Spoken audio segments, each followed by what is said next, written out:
Hey bam bang, j'espère que vous allez bien, en tout cas moi ça va nickel. On se retrouve aujourd'hui pour une nouvelle vidéo sur 3 championnats différents, la Ligue 1, la Première Ligue et la Bundesliga, avec 12 matchs à analyser ensemble qui sont entre le 9 et le 11 novembre. Les 4 matchs de Ligue 1 sont les suivants: Montpellier contre Nice, un des derbys du Sud-Est, Reims contre le Paris Saint-Germain, Rennes contre Lyon, le match de la peur, que ce soit d'un côté ou de l'autre, et Lens contre l'Olympique de Marseille, deux équipes européennes qui sont en légère difficulté en championnat. Du côté de la Première Ligue, Wolverhampton contre Tottenham, Arsenal contre Burnley, Aston Villa contre Fulham, et enfin, le choc de la journée, Chelsea contre Manchester City en Bundesliga, Mönchengladbach contre Wolfsburg, le Bayern de Munich contre Heidenheim, le Bayer Leverkusen contre l'Union Berlin et enfin Leipzig contre Fribourg. N'oubliez pas de nous rejoindre sur le site VIP, les réseaux sociaux, tout est à l'écran et en description. Également, n'oubliez pas de mettre vos pronostics, vos critiques positives ou négatives, et surtout, n'oubliez pas de vous abonner. On est au-delà des 15 100, c'est magnifique. Le petit pouce qui va bien pour faire monter la vidéo le plus possible. Ce serait un plus extraordinaire. Et on attaque par la Ligue 1, on jette un coup d'œil au classement où Nice est encore en tête avec 7 victoires et 4 matchs nuls, 0 défaite, c'est la seule équipe d'ailleurs qui est invaincue avec 25 points. Deuxième le Paris Saint-Germain avec 24, donc juste une longueur de retard. Troisième Monaco avec 23, seulement 2 points entre les 3 premiers. Quatrième Reims qui est juste derrière avec 20 points. Cinquième Lille avec 19, après ça descend assez rapidement. Sixième Brest avec 15. En fin de classement, dernier les Lyonnais, les Rodaniens n'ont que 4 points et n'ont pas encore gagné de match. C'est la seule équipe dans ce cas-là. 17e Clermont avec 6, donc 2 longueurs au-dessus mais avec un match en retard car le match contre Montpellier est toujours suspendu à une décision administrative. Lyon de son côté a un match en retard mais doit jouer contre Marseille. Le match est le 6 décembre. Et enfin, 16e et barragiste, Metz avec 10 unités. Et on attaque avec la première rencontre, Montpellier contre Nice. Les Montpelliérains sont en difficulté, ils sont juste au-dessus des zones de relégation et de barragistes. Ils sont actuellement avec 11 points, 1 point donc devant le barragiste Metz. Ils viennent de perdre une fois de plus, c'était contre le Paris Saint-Germain et c'était en déplacement 3-0, il n'y a pas eu photo. Ils avaient pourtant réussi à s'imposer contre Toulouse. Et ils ont surtout gagné 2 de leurs 4 derniers matchs de Ligue 1, mais c'est beaucoup trop fluctuant. Une fois ils s'imposent, une fois ils perdent, et malheureusement il n'y a pas obligatoirement tout le temps du contenu dans leurs rencontres, surtout en déplacement ou à Nantes et à Paris. Il n'y a pas eu photo. On pourra tout de même remarquer que sur les 5 dernières réceptions, toutes compétitions confondues, ils ont perdu à 2 reprises, c'était contre Nice et contre Reims. Ils ont fait 2 matchs nuls contre Le Havre et contre Rennes et ont gagné contre Toulouse. Et là, ils vont recevoir le leader qui ne prend pas de but, qui n'arrête pas de gagner 1-0, voire 2-0 comme le week-end dernier. Il reste sur 6 clean sheets consécutifs, donc c'est assez incroyable. Des victoires à Monaco, contre Marseille, contre Metz, contre Clermont et derrière donc contre Rennes.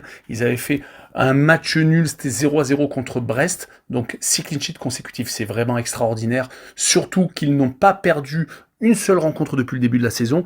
Ils ont même réussi à s'imposer 3-2 au Parc des Princes. On finira par dire que Nice reste sur 4 victoires consécutives en déplacement. C'est pour cette raison que je les vois gagner 1-0 à Montpellier. Et je verrai les deux équipes qui ne marquent pas avec une cote à 1,94. On enchaîne avec Reims contre le Paris Saint-Germain. Les Rémois sont 4e. Ils sont en train de renouveler la deuxième partie de saison qu'ils avaient fait la saison dernière avec un style vraiment atypique. On voit le jeu rémois qui est quand même très développé. Ils viennent de s'imposer contre Nantes et contre Lorient à chaque fois 1-0, mais ça suffit.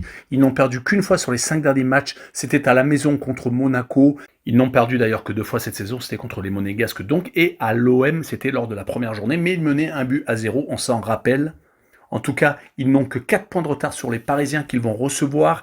Les Parisiens de leur côté viennent de perdre leur deuxième match de Champions League en déplacement à San Siro au Milan. Cela fait donc 2 revers. Ils sont en difficulté dans un groupe où ils ne sont plus que seconds, mais ont encore toutes les cartes en main. Par contre, en Ligue 1, ce n'est pas la même chose. Ils ont tendance à dominer leur sujet, comme leurs 4 derniers matchs se sont soldés par 4 victoires à chaque fois avec 3 buts marqués contre Rennes, contre Strasbourg, contre Brest et dernièrement contre Montpellier. Oubliez la défaite à la maison contre les Niçois, depuis ils n'ont plus perdu. Et ils sont actuellement d'ailleurs second du classement à un seul petit point des Azuréens.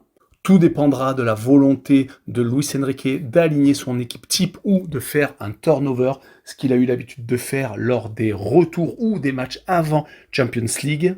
Je les vois s'imposer 2-1 à Reims avec une équipe peut-être qui sera à la limite, mais c'est souvent le cas pour le Paris Saint-Germain, comme par exemple à Brest. En tout cas, je vois les deux équipes qui marquent avec une cote à 1,64.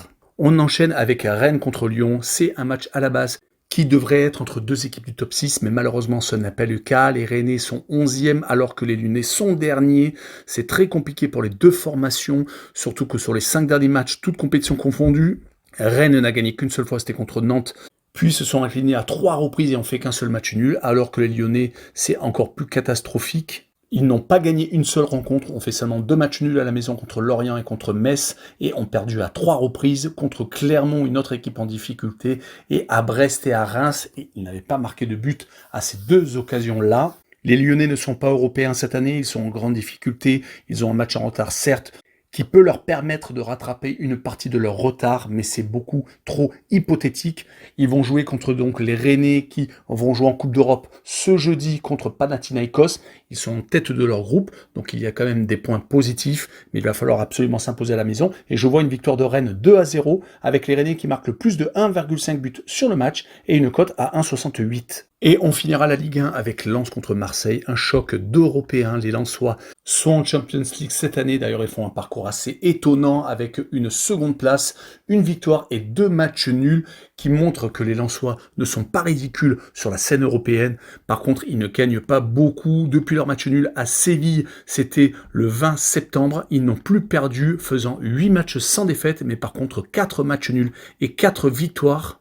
C'est tout de même un très bon parcours, mais ils ne sont que 10e en championnat car ils étaient partis quasiment de la dernière place. Ils n'ont d'ailleurs que 3 points d'avance sur le barragiste, un peu comme l'OM qui est 9e et qui a le même nombre de points mais avec un match en retard qu'ils doivent disputer contre Lyon. Les Lensois vont se déplacer ce soir à Eindhoven où ils vont essayer de prendre les 3 points pour peut-être se qualifier pour les 8e de finale de la Champions League. Ce serait vraiment un exploit vu que Lens était encore en Ligue 2 il y a 3 saisons. Ils vont donc recevoir les Marseillais qui ne s'en sortent pas cette année. Le recrutement semblait être très judicieux, mais malheureusement, la qualité de jeu n'étant pas au rendez-vous, Marcelinho, l'ancien entraîneur marseillais, a été limogé. Il a été remplacé par l'Italien Gattuso qui avait beaucoup d'intentions offensives, mais malheureusement ces derniers temps, ça s'est étiolé. Le 0-0 contre Lille en est la preuve. Ils sont tout de même premiers de leur groupe en Europa League. Ils vont jouer d'ailleurs à l'AEK Athènes jeudi, où il va falloir faire sans Rongier qui vient de se blesser au genou, qui sera absent de longues semaines. En tout cas, sur les 5 derniers matchs, toutes compétitions confondues, c'est 2 victoires, 2 nuls et 1 défaite. Il y a pire, mais 4 matchs étaient tout de même à la maison, donc il va falloir s'imposer à l'extérieur à Lens. Sur ce match-là, je vois tout de même les Lensois s'imposer 2-1 et je verrai le draw no bet et le pari remboursé 6 matchs nuls avec une cote à 1,65. On enchaîne avec l'Angleterre et on jette un coup d'œil sur le classement où actuellement Manchester City vient de reprendre la tête du championnat après la défaite de Tottenham à la maison contre Chelsea. Ce lundi, Manchester City a 27 points alors que Tottenham a 26. Troisième, Liverpool avec 24 unités, égalité avec Arsenal qui est quatrième et qui a le même nombre de points. Cinquième, Aston Villa avec 22. Sixième, Newcastle avec 20 points. En fin de classement, dernier, Sheffield United avec 4 petits points mais qui a gagné son premier match ce week-end. Burnley 19e avec le même nombre d'unités. Et 18e et premier relégable, Bournemouth avec 6 points. On attaque avec Wolverhampton contre Tottenham, le 14e qui reçoit le second. Comme ceci, on pourrait croire qu'il y a un monde entre le 14e et le second, mais pas tant que ça, surtout quand on voit les derniers résultats de Wolverhampton, qui a certes perdu contre le dernier ce week-end, mais qui avait fait 4 bons résultats consécutifs, ayant battu Manchester City tout de même 2-1. Ils ont également réussi à accrocher à la maison Aston Villa et Newcastle, gagnant également dans l'intervalle à Bournemouth. Cette défaite fait donc vraiment tâche, mais ils sont quand même capables d'accrocher les meilleurs quand ils sont chez eux, surtout que Tottenham vient de s'incliner à la maison contre Chelsea 4-1. Ils ont fini tout de même à 9, perdant 2 défenseurs, Udogie, l'arrière gauche, et également Romero, leur défenseur central, 2 rouges, qui ont précipité leur défaite. Ils restaient pourtant sur une série très intéressante de 4 victoires consécutives. Et si on prend leurs 7 derniers matchs, toutes compétitions confondues, ils restaient même sur 6 victoires et un match nul. Ils vont donc être obligés de remodeler leur défense, mais sur ce match-là, je vois bien un partage de points, un but partout, et je verrai le Way No Bet avec le match nul remboursé et 6 victoires de Tottenham à l'extérieur avec une cote à 1,99. Et on enchaîne avec Arsenal contre Burnley, le 4e, qui reçoit l'avant-dernier. Rencontre très déséquilibrée quand on regarde le classement. Arsenal qui joue sa rencontre ce soir contre Séville et actuellement sur 2 défaites consécutives à l'extérieur en League Cup. Ils ont été éliminés par West Ham et ont perdu en championnat courtement à Newcastle, d'où leur 4e place. Ils sont en train de glisser légèrement. Ils sont tout de même qu'à 3 points du premier Manchester City, donc rien n'est perdu. Sur les 5 derniers matchs, toutes compétitions confondues, c'est vrai que les résultats sont assez moyens. 2 victoires, un match nul, c'était à Chelsea, et 2 défaites. Mais on remarquera qu'en Ligue des Champions, ils sont actuellement premiers de leur groupe, donc ils sont en bonne passe de se qualifier pour les 8e de finale, et qu'avec 3 points de retard, tout est possible pour le titre. Ils vont jouer contre Burnley qui ne s'en sort pas, qui est avant-dernier, qui a perdu ses 5 derniers matchs, toutes compétitions confondues, qui vient d'être éliminé de League Cup par Everton, et qui vient de perdre une fois de plus à la maison contre Crystal Palace. Ils perdent à peu près contre tout le monde. La dernière fois qu'ils ont remporté un succès, c'était à Luton Town, c'était le 3 octobre, mais malheureusement, il n'y a pas beaucoup plus. En tout cas, sur cette rencontre, je verrai une victoire des Gunners 3-0 et je verrai des 2 équipes qui ne marquent pas avec une cote à 1,66. Et on poursuit avec Aston Villa contre Fulham. Aston Villa est actuellement 5e et fait une très belle saison. Il joue par contre demain en Ligue Europa Conférence contre la Z Alkmaar, donc ils vont sans doute lâcher quelques forces et ils vont jouer contre Fulham qui est 15e, qui a seulement 6 points d'avance sur la relégation, mais Fulham est une équipe qui est plus irrégulière qu'autre chose cette année, qui sur les 5 derniers matchs, toutes compétitions confondues, a 2 victoires contre Sheffield United et contre Ipswich Town en League Cup, une équipe qui est seconde en Championship des 2 anglaise. Par contre, ils viennent de perdre à la maison contre Manchester United dans un match assez équilibré. Ils avaient également perdu contre Tottenham et ils avaient fait match nul contre Brighton, donc 2 victoires, 1 nul et 2 défaites, ça montre l'irrégularité. Et contre Aston Villa, qui de son côté fait quasiment sans faute à la maison, gagnant leurs 4 derniers matchs, toutes compétitions confondues, battant Brighton 6-1, 4-1 contre West Ham et dernièrement 3-1 contre Luton, donc il y a vraiment de l'espoir du côté des Villans. Mais je verrai une victoire assez courte 2-1 et je verrai le plus de 2,5 buts sur le match avec une cote à 1,67. Et on finira avec Chelsea contre Manchester City. Chelsea est actuellement 10e après son succès à Tottenham 4-1. Lundi dernier, où il y a eu 2 expulsions du côté des Hotspurs, cela les a vraiment aidés pour gagner 4-1.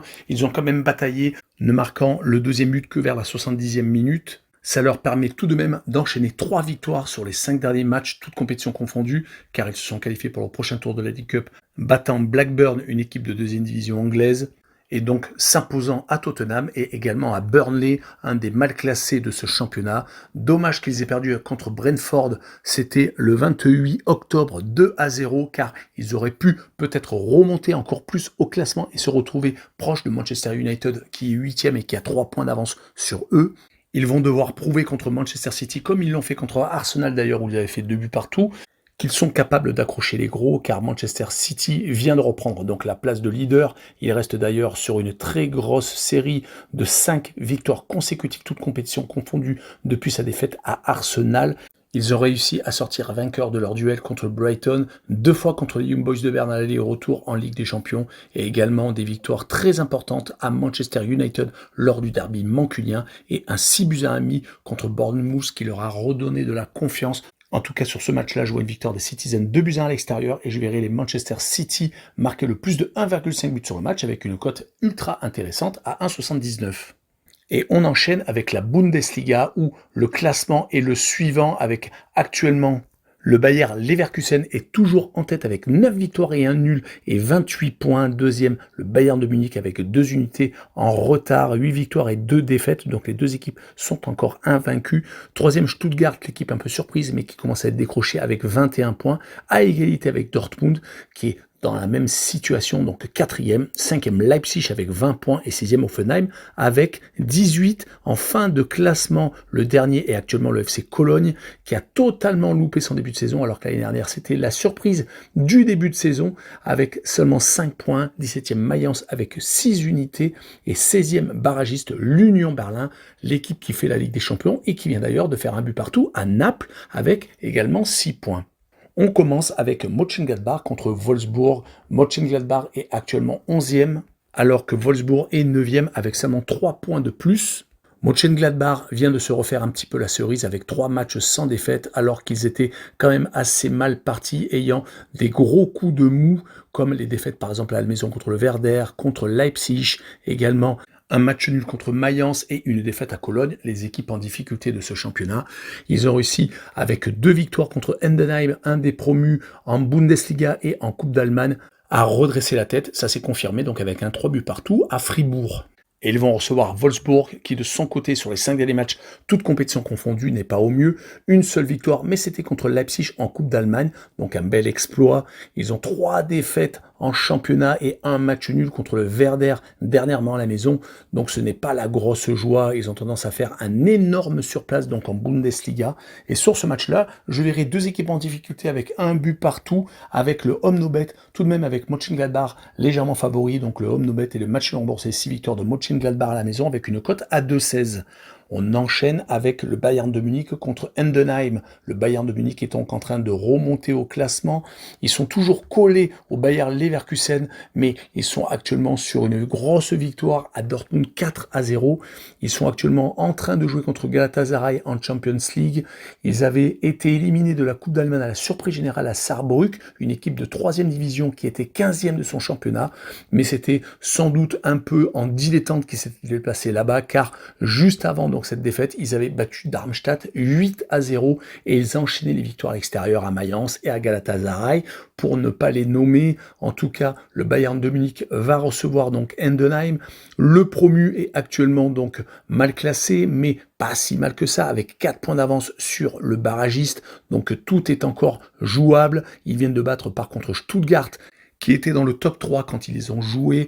Ils restaient pourtant sur une série de défaites assez inquiétantes pour un promu, 5 défaites consécutives, et ils se sont donc rattrapés avec ce succès à la maison. Mais sur ce match et sur ce déplacement, je les verrai perdre 4-1, et je verrai le plus de 4 buts sur le match, avec une cote à 1,65. Et on continue avec le Bayer Leverkusen contre l'Union Berlin, l'équipe en forme du moment première avec 9 victoires et un nul. Donc pour l'instant, c'est quasiment un parcours parfait. Le seul match nul a été contre le Bayern de Munich dans un match au sommet où ils se sont déplacés donc dans l'Allianz Arena. Ils ont fait 2 buts partout. Depuis, bien entendu, ils n'arrêtent pas de gagner, que ce soit d'ailleurs en Coupe d'Europe ou en championnat, car la Coupe d'Europe, ils la jouent, ils sont en Europa League et ils viennent de gagner encore 6-1 lors de la dernière réception. Et là, ils vont se déplacer jeudi à Karabag, donc leur dernière victime. Depuis, ils ont enchaîné les victoires en championnat, gagnant contre Fribourg assez facilement, mais seulement 2-1. Ils se sont également imposés à Hoffenheim, mais comme d'habitude, ils marquent beaucoup de buts. Rappelons qu'en Coupe d'Allemagne, ils ont passé assez facilement un tour contre une équipe amateur. Donc, ils n'arrêtent pas d'enchaîner les victoires, comme je vous l'ai dit un peu plus tôt, et ils vont jouer contre l'Union Berlin, qui vient de stopper une série de 12 défaites consécutives, et qui, pour une équipe de Ligue des Champions, est vraiment très mal classée. Ils sont actuellement barragistes, avec seulement 6 points en 10 journées. Ils avaient gagné leurs 2 premiers matchs, et ils ont enchaîné donc 8 défaites consécutives. C'est assez hallucinant, surtout quasiment qu'ils ne marquent pas de but. Avant ce match nul à Naples un peu miraculeux, ils avaient enchaîné 4 matchs sans marquer de but.